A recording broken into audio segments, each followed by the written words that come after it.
हम पहल नहीं करेंगे, हम पहल नहीं करेंगे, लेकिन अगर उन्होंने पहल करी तो हम पीछे भी नहीं हटेंगे।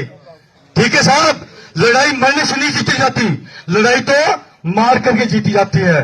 और मैं, अगर मेरी आवाज कहीं रिकॉर्डिंग पे हो रही हो, मैं अपने पुलिस के भाइयों से भी अपील करता हूं, पुलिस वाले भाई किसी आसमान से नहीं आता या किसी नेता के घर से नहीं आता।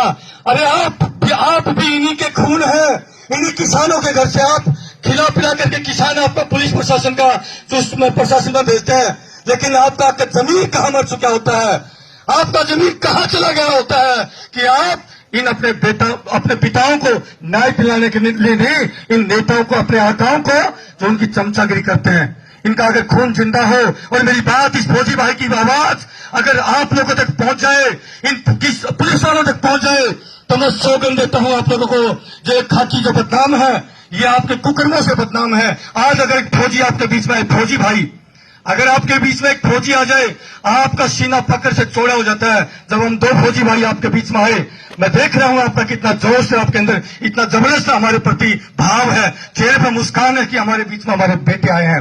अगर इन्हीं के बीच में अगर कोई पुलिस वाला आ जाता है तो आप लोगों को कहते हैं कि अरे कुत्ता आ गया। ये कुत्ता शब्द उन्होंने खुद अपने कुकर्मों से ये कुत्ता शब्द कहने के लिए आप लोगों के लिए जो है ये किया, वादे किया।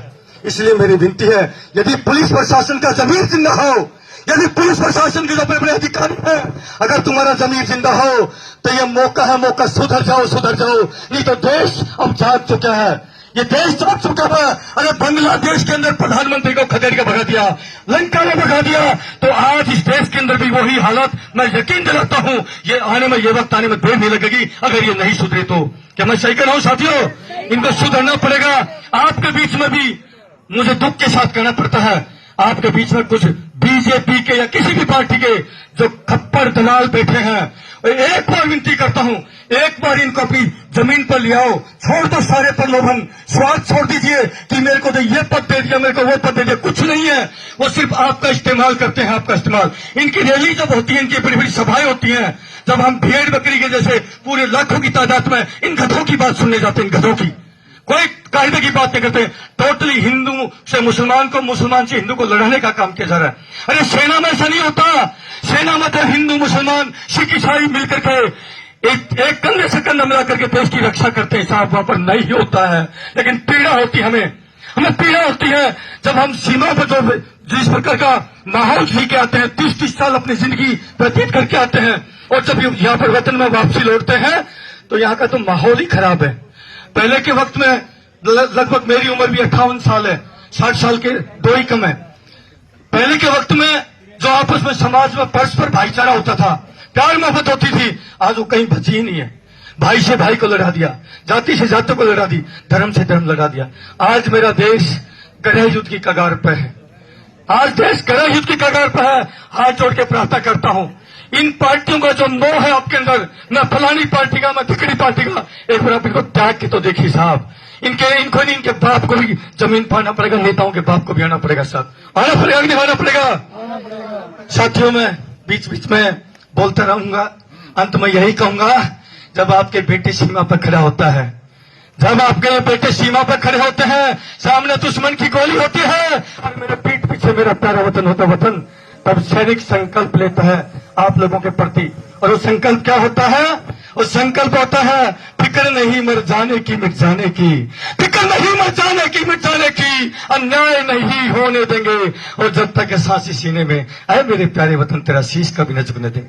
ये सैनिक संकल्प लेता है। आज मैं यहाँ पर संकल्प लेता हूँ साथियों, मैं संकल्प लेता हूँ, सौगंध खाता हूँ अपने माँ बाप की, मैं कुछ स्पेशल नहीं, लेकिन अपनी बेटी के लिए जो है मैं न्याय मांगने के लिए आया हूं और न्याय दिलाने के लिए आया हूं। जब तक मेरे इस शरीर में खून का कुतरा कतरा रहेगा, मैं आपके साथ में रहूंगा, चाहे कुछ भी आ जाए, सामने से तूफान आ जाए, सब आपके बीच में रहेंगे, चाहे 2 दिन हो 10 दिन हो, लेकिन न्याय तो इनके बाप को भी देना पड़ेगा, नेताओं के बाप को भी देना पड़ेगा, इनके हलक से निकालेंगे साहब। यदि आप वाकई एक होंगे तो, यदि आपके अंदर कुछ दलाल होंगे, उनको पहचानो साहब। समाज में बहुत बड़े बड़े दलाल हैं।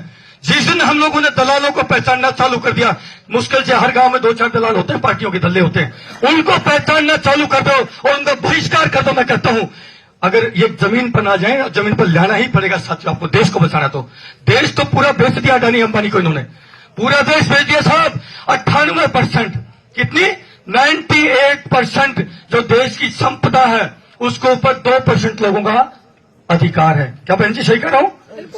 98% जो देश की संपदा है, पैसा है, उसके ऊपर सिर्फ 2% लोगों का अधिकार है, और 98% लोगों के पास सिर्फ 2% देश की संपदा है साहब। आप क्या कहां किस दुनिया में खो रखे हो? अपने आप को जगाइए, अपने आप को अपडेट करिए। मेरी प्रार्थना है एकजुट हो जाओ, और यकीन करना इनकी पिंडियां थर्राएंगी नेताओं की। आई हैं सब, और सारे के सारे योद्धा हैं, मुझे तो दिखाई दे रहे हैं। याद करिए उन वीरों की कुर्बानियां, भगत सिंह, सुखदेव, राजगुरु, मंगल पांडे, अशफाकुल्लाह खान। कुछ एक मुट्ठी भर क्रांतिकारी थे। उस वक्त भी देश की जनसंख्या लगभग 35 करोड़ के आसपास थी जब वो आजादी के दीवाने लड़ रहे थे। वो कह के गए थे कि हम लाए हैं तूफानों से किश्ती निकाल के, हम लाए हैं तूफानों से किश्ती निकाल के, इस देश को रखना मेरे बच्चों संभाल के नहीं रखा, इन डकैतों के दलाल बन गया पूरा देश। मेरी विनती है, मां ने दूध पिलाया है, इनकी दलाली कदापि नहीं करना। कभी इनको अपने घरों में मत बुलाओ, इनकी नजरें इतनी खराब होती हैं, इनको तो घर में एंट्री नहीं होनी चाहिए आपके, और घर में क्या, इनको तो गांव में भी एंट्री नहीं होनी चाहिए। इनकी नजरें इतनी खराब होती है इनका दारू नेताओं की। बहुत बहुत धन्यवाद आपका, आपने मौका दिया। Thank you.